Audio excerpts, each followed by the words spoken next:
Everyone to our third Nexus Online Data and Lightning Series talk. Thank you for joining us today. This presentation is brought to you by the University of Manitoba Data Science Nexus. The University of Manitoba campuses are located on original lands of Anishinaabe, Cree, Oji Cree, Dakota, and Den peoples, and on the homeland of the Métis Nation.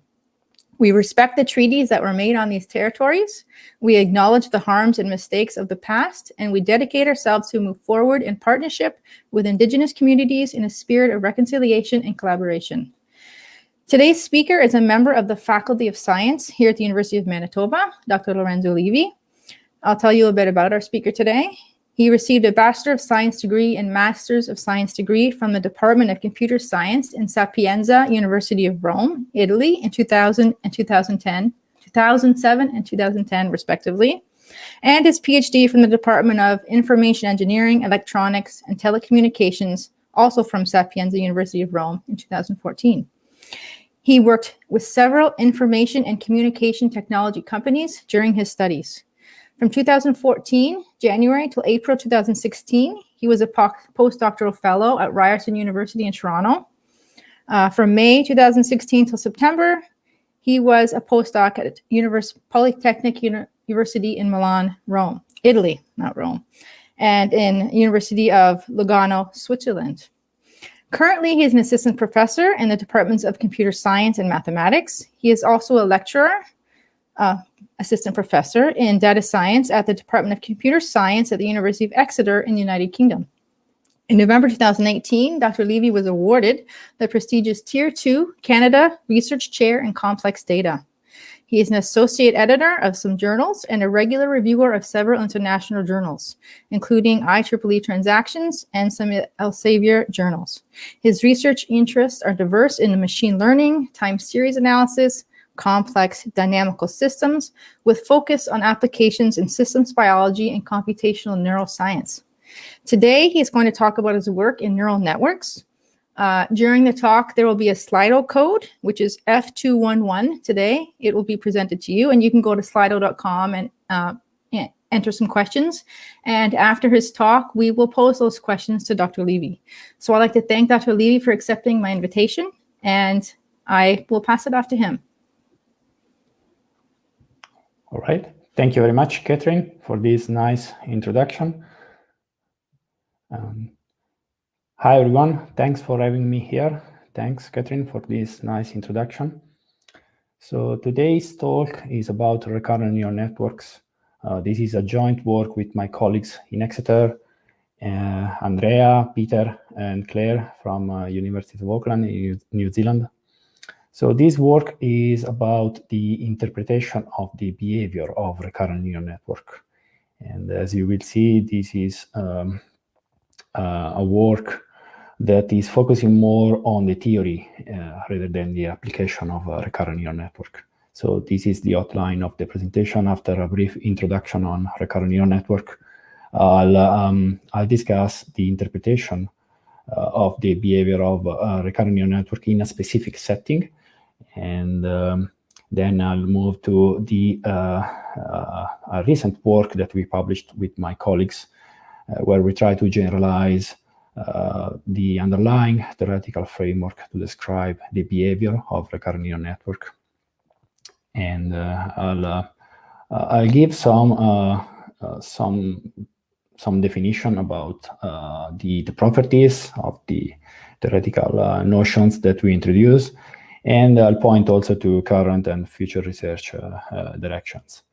I'll try to skip the technical details, but they are there in case you're interested. All right, so recurrent neural networks are very well known in machine learning, and not just machine learning, they are widely used in neuroscience as a model for the brain. And I like to define recurrent neural network as input-driven dynamical systems. And I'll tell you in a bit why they are input-driven dynamical systems. So I assume you more or less know what a dynamical system is. A dynamical system is a system whose state changes over time, and input-driven means that the state is driven by an input. So it changes according to an input, not just an update rule. So here you have a sketch of how a general recurrent neural network might look like. There are inputs going to the network, and there is a state, which we can denote with an X. There is an update rule for the state, which looks like usually question number 1. The input is, as you can see, is driving this update, and it's highlighted in blue. There might be feedback and other technical details. There are many variations over this simple update rule. Many of you might know other more advanced recurrent networks like a long short-term memory network or GRU networks. They are more advanced, but more or less they look all the same. There are technical details which change, but it's not important for what we are discussing today. And recurrent networks update states over time and produce output according to something that looks like equation number 2. And equation number 2 is basically what connects the state to the task. For instance, if you want to predict something, you produce an output accordingly, and the same goes for classification and so on.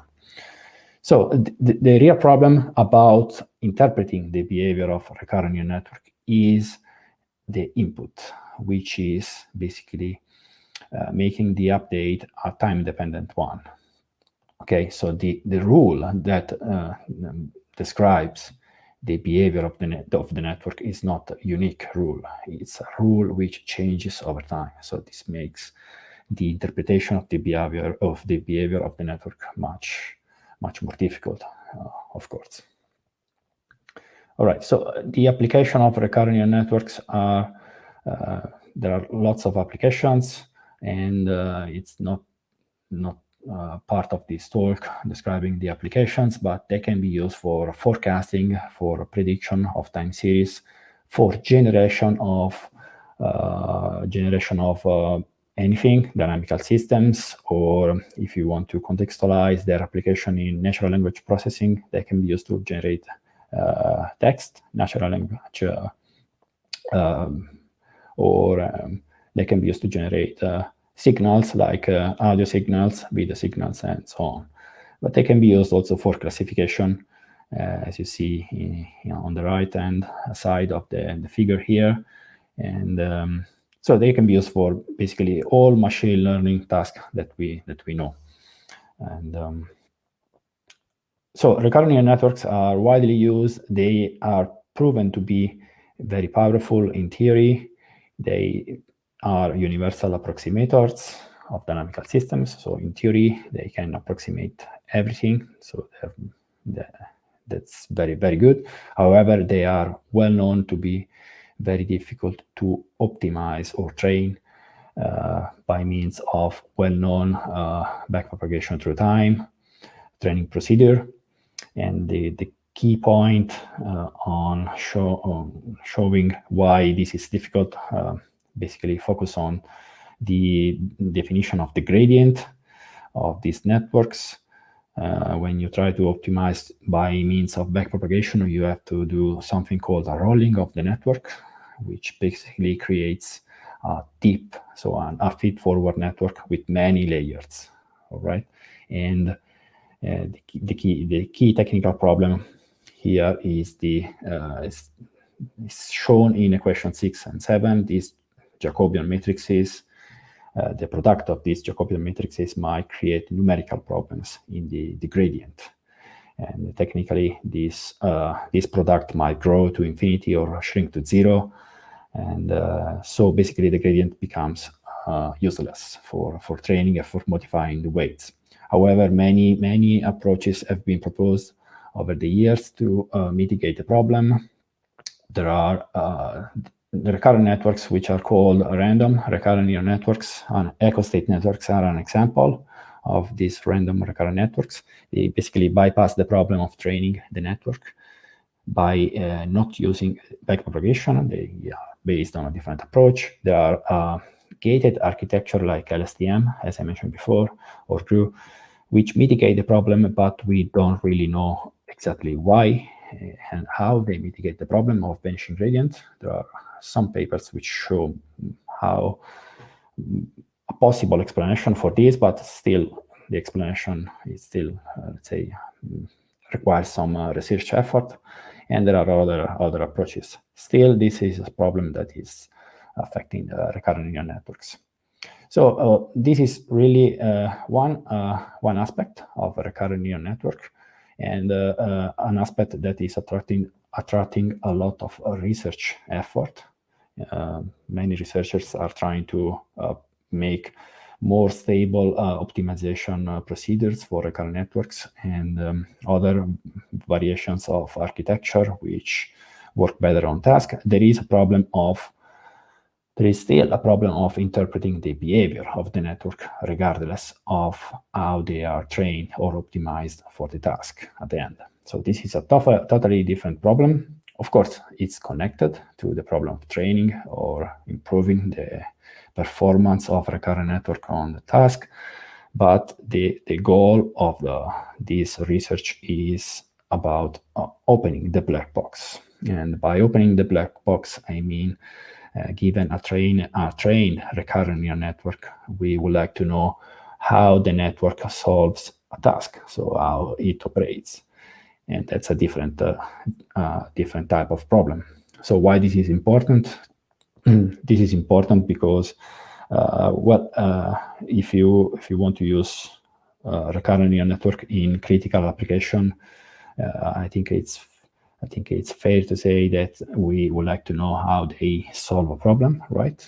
Before using recurrent neural networks in critical applications. And I really think that for aiming for a main breakthrough in this field, we really need to understand a bit more about how they operate. So opening the black box is the core goal of this research. All right, so I've been working on this type of research in the past few years with my colleagues, and Andrea Cheney is a PhD student at the University of Exeter. We started working on this problem, I would say 3 years ago, if I remember correctly. I worked also with other colleagues, but with Andrea, we obtained interesting results. Andrea and, of course, Peter Ashwin, the co-supervisor at Exeter, we obtained some interesting results that I will describe right now. So the key question is it possible to provide a mechanistic model describing the functioning of recurrent neural networks? So we were able to do it, but we were able to do it in this paper that you see here in a very specific setting, which I'm afraid is not really general, and it's not really what we want to. It's not really. Let's put it this way. It's not really relevant for the actual application of recurrent neural networks, even if it's a first step in that direction. So we were able to provide this mechanistic model explaining the behavior by using dynamical attractors models called excitable network attractor, ENA. And I'll give you an intuitive explanation of what they are in the next slide. But so in short, we were able to create this model, which basically we were able to show that, yes, they can provide an explanation or an interpretation of the behavior, and they can be useful to, for instance, explain why recurrent networks make errors during the computation, so which I think is fairly relevant. So what is an excitable network attractor? An excitable network attractor might be described, if you want, as a directed graph, as you can see here on the left-hand side. The nodes of this graph are the attractors of the single attractors of this global attractor or this network attractor here, and the directed edges are the excitable connection. describing the excitable transitions between the attractors. Right, so you can think of this graph as a network of multiple states that the system can be found, and the edges describe the transitions between these different states. There are technical details, lots of technical details, of course, because we have to define what are these nodes, so the attractors. In the simplest case, which is also the case that we considered, they are stable fixed points, okay? But they can be also more general attractors, stable attractors if you want. So in phase space, this directed graph would look like the figure that you see on the right-hand side. I think it's more intuitive with the figure on the left-hand side. Think about the network attractor as a network describing the transition between different states that the system can be in. All right. So when this kind of attractor or description can be useful, we showed that this can be useful in classifying memory states, right? And we have considered a very simple yet relevant benchmark, which is known as Flipflop task.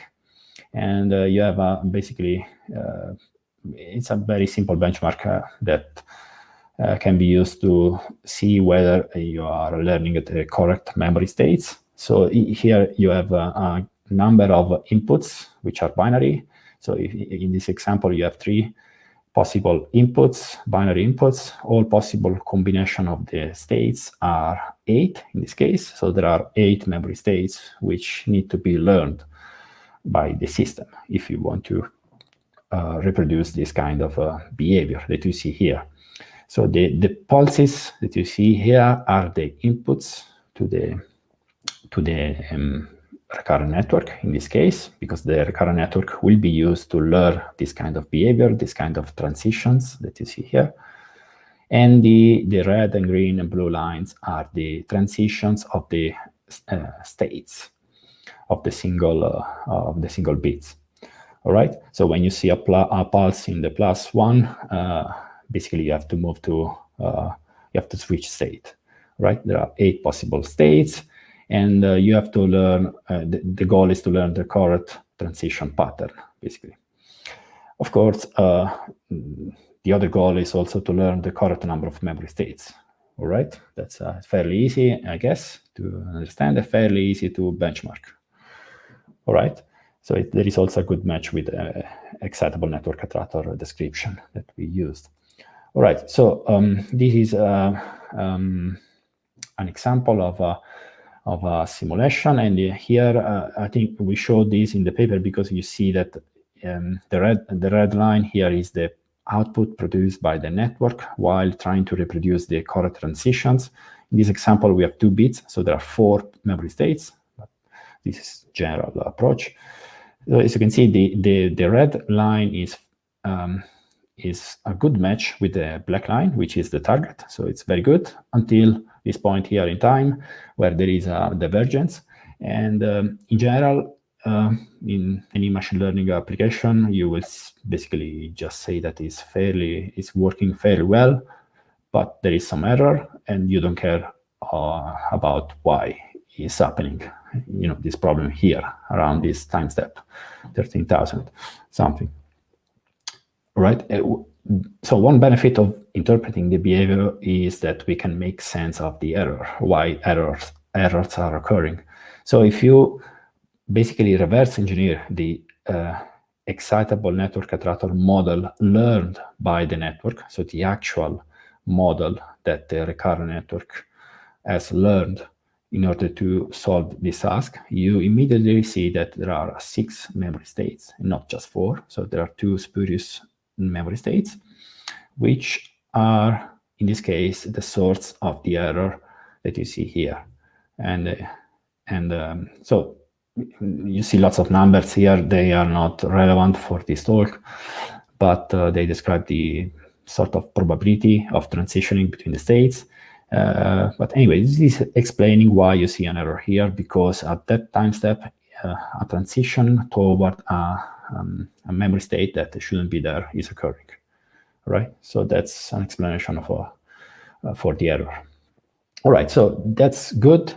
That's very, very nice. And but there is a problem because this type of model is very limited in the sense that only impulsive inputs can be modeled with this type of description, right? So need to go beyond this, because basically no one is using impulsive inputs. Usually recurrent networks are used with time series of all kinds. So we need to move to non-autonomous dynamical systems if we want to describe the behavior of recurrent neural networks in a general setting.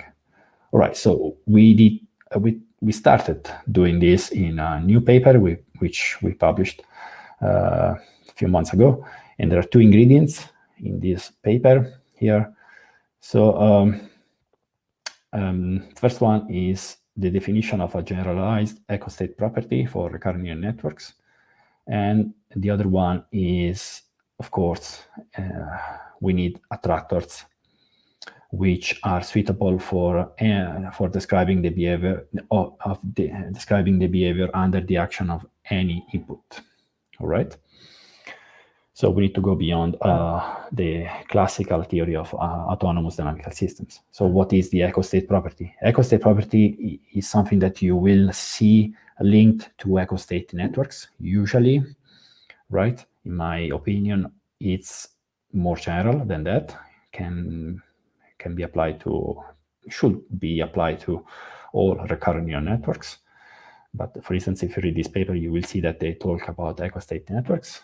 Anyway, the echostate property basically is a principle for the correct computation of a recurrent neural network. So in order to compute correctly the recurrent neural network should basically give a unique response given an input to the system, regardless of the initial conditions that we start with. All right. So if you want to see it in state space, this basically means that there is a unique attracting trajectory given an input.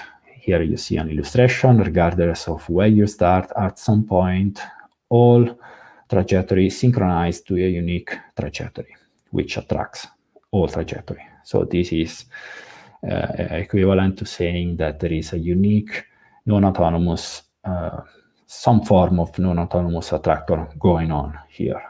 And this is what a recurrent network should do in all tasks. At least this is how it is formulated, originally formulated. So we think that this is too restrictive, and we propose a generalization for this. And I'll try to give you a motivation for why this is needed. So first of all, it's the generalization of the echostate property that we give, basically saying that these trajectories that attract other trajectory do not need to be global. They might be also, they might exist in a subset of the state space of the recurrent network. And this also implies that there might be more than one attracting trajectory, right? So we account for multistability, multiple behaviors of the network, which is something that happens in practice when you use recurrent networks. And so the multi-stability or multiple behaviors that I just mentioned might have two different, let's say, might be a good thing or might be a bad thing. When, for instance, it might be a symptom that there are errors in the computation, right?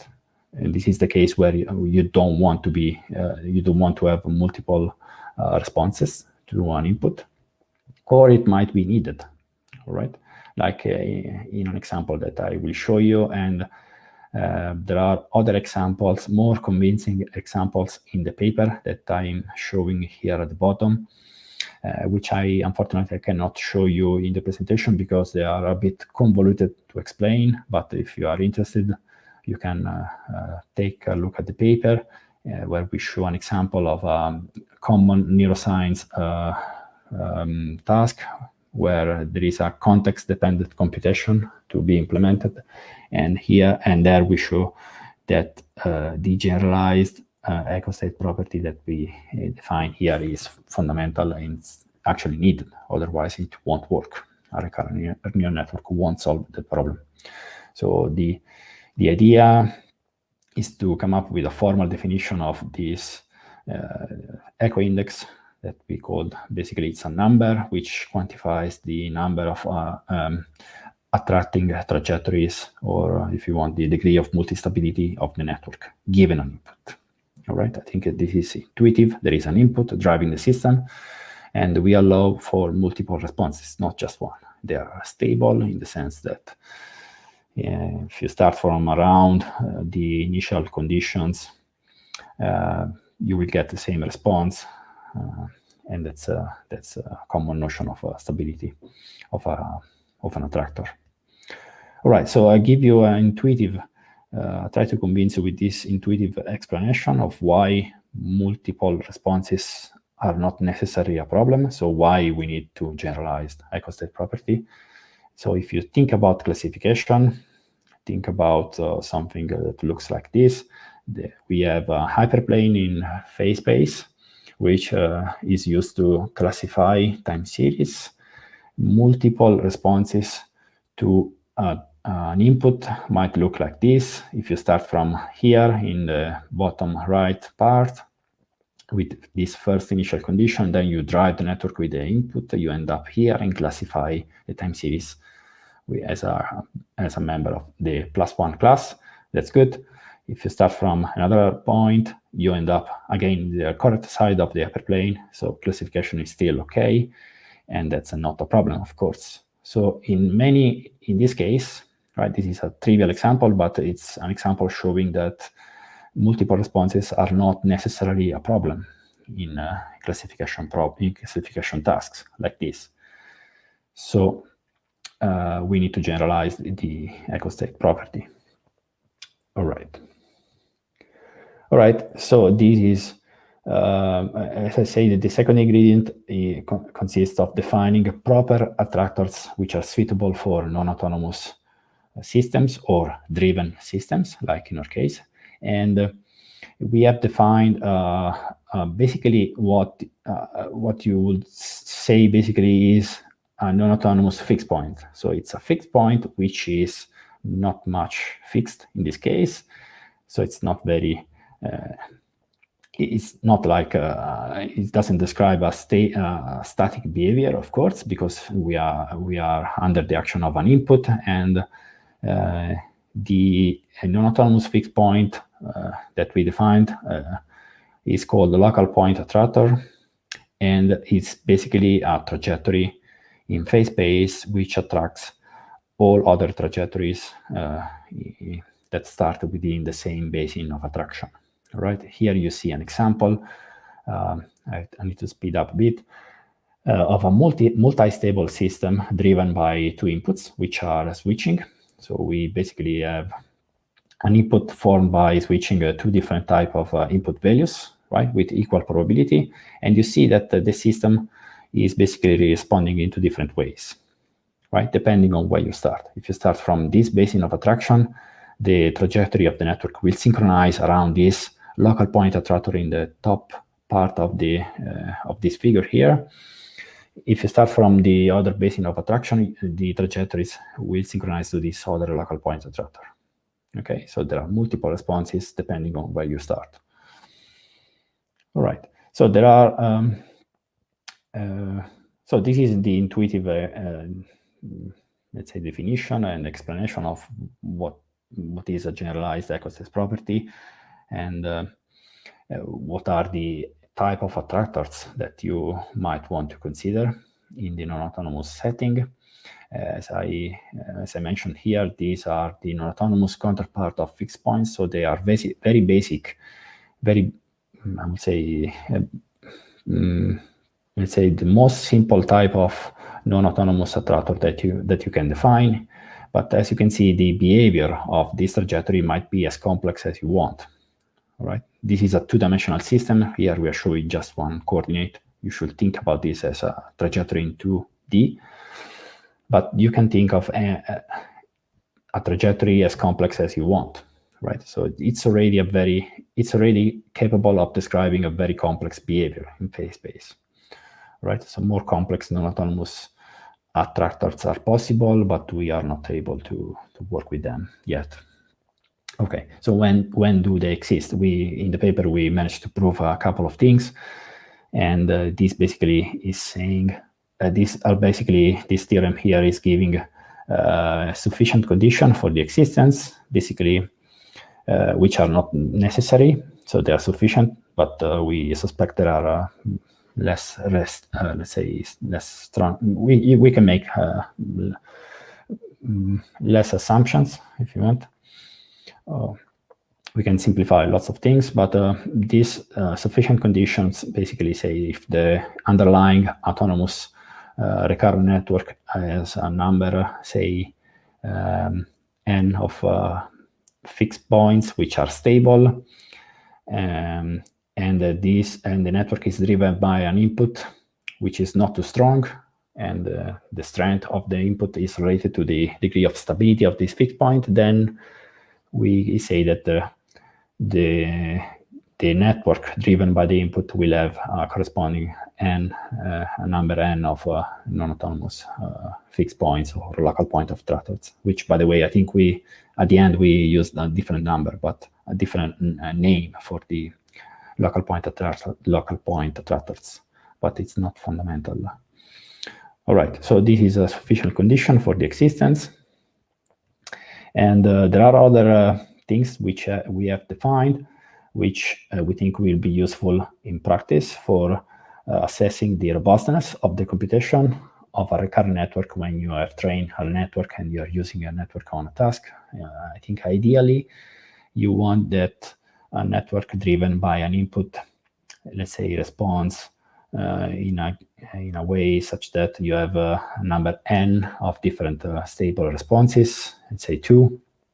If you drive the input, the network with a similar input, you don't really want the network to do something completely different, right? So you want the network to respond in a fairly similar way or in exactly the same way, right? So it's a good property to have a sort of continuity with respect to the number of possible responses of the network. And this is a definition of robustness. And you have a couple of thresholds here which indicate how robust is the computation, and accordingly how robust is the computation against noisy patterns, right? So okay, so it's not the theoretical notions that we introduced in the paper, and we believe are not useful just for opening the black box, but they can be useful also for defining notions regarding their, let's say, robustness and quality of the computation, if you want. All right, so the current research is revolving around 3 different things. The first one is a direct follow-up of what we have done. Basically, would like to apply this framework shown in the paper in more challenging problems for describing the behavior of or checking errors, why errors are occurring, describing why they are occurring, and things like that. I think the more interesting one is the second point that you see here. And the point is related to the notion of chaos. And the chaos has been linked to many systems in nature or man-made systems. And chaos has been studied a lot in recurrent neural networks. And chaos is, let's say, a very fundamental property related to the effectiveness of recurrent neural network in several tasks. So many researchers believe that chaotic recurrent neural networks work better than non-chaotic recurrent neural networks. However, the notion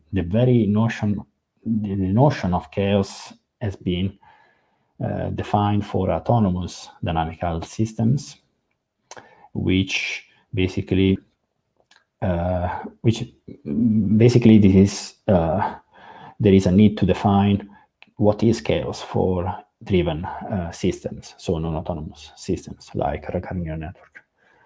So we are working with my colleagues on this kind of interesting research direction, and we hope that the idea of generalized echostate property and this idea of that there might multiple responses might coexist in phase space would allow us to give a well-defined notion of chaos in recurrent neural network.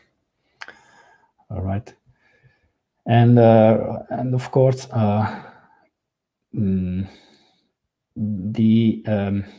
would like to link also the behavior of the network with the different training mechanisms that are available for recurrent neural networks.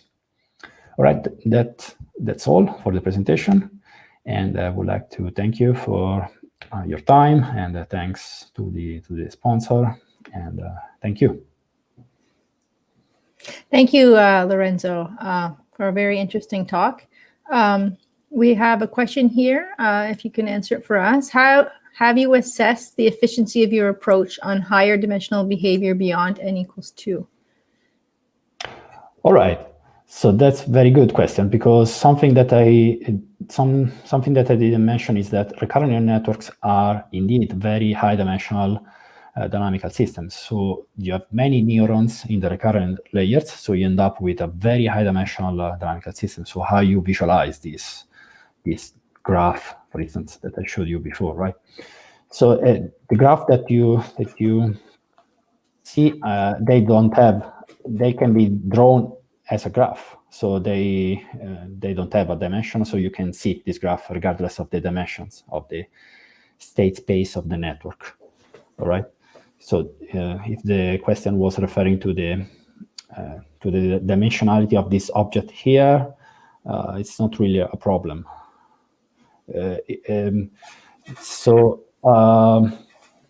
Yeah, I think that's the answer. Okay, I had a question. Can you give an example of where recurrent neural networks are used? Like something I can picture in some application? Well, anything that has time series data, so classification of time series related to, I don't know, the power of usage of a building or anything else, and anything with time series. So, for instance, it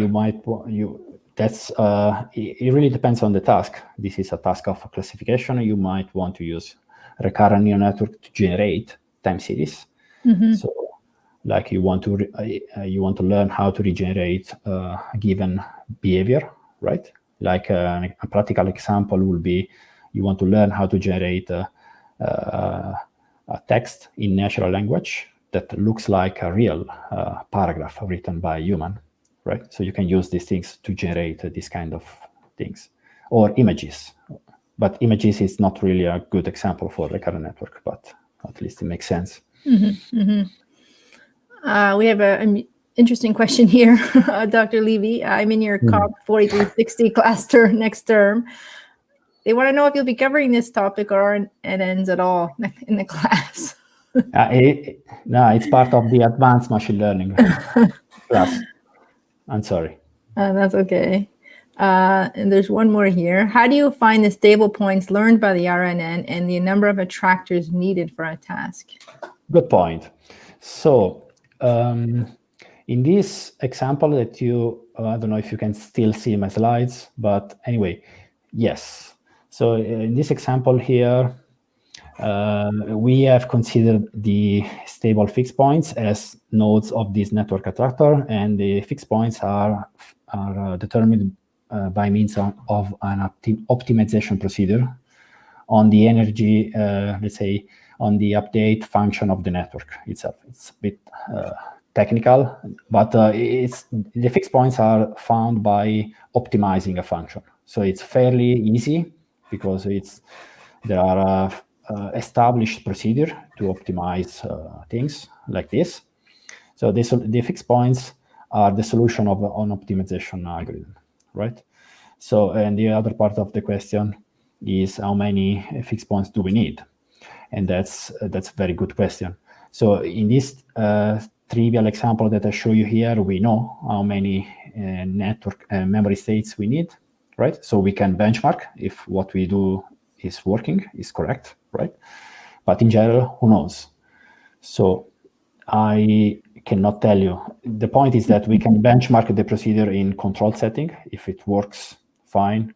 In non-controlled settings, we have to trust this approach. If you sort of, if you want to trust an algorithm, anyway. And then we have one more question here. It relates to what I asked about giving an example, but also how does your research contribute to this network?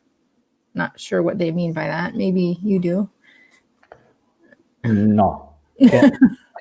But an example of recurrent neural network is well-known a long short-term memory network, for instance, or Echostate networks, or other networks that you will find in the literature. They are all defined in the same way. There is a state equation and there is an output equation. And the technical details change, of course, across the models, but they work like this. Is this a new area of research, or has this been going on for some time?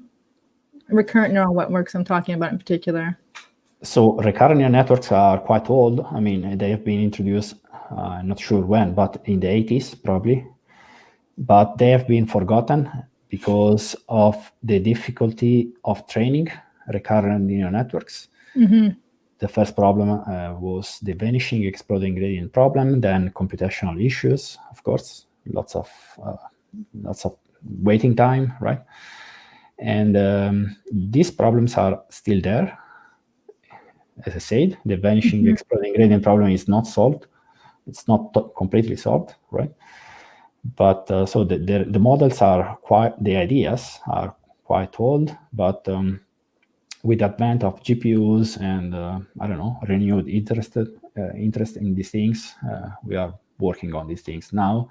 If instead you're talking about opening the black box is something that few people around the world are doing, and the focus is on making these things more efficient, work better, and more stable in terms of training. Right? It makes sense because people want to use these things. But at some point, people will want to know how they work, I guess. I hope. Yes. I don't think we have any more questions for you. So I'll take this opportunity to thank you again for spending time with us today. And I'll just remind our viewers that we do have another talk next month scheduled on December 17th. Another one of our faculty members will be talking for us. So thank you all for joining. Thank you, Dr. Livi, and take care. Thank you. Thank you. Bye-bye.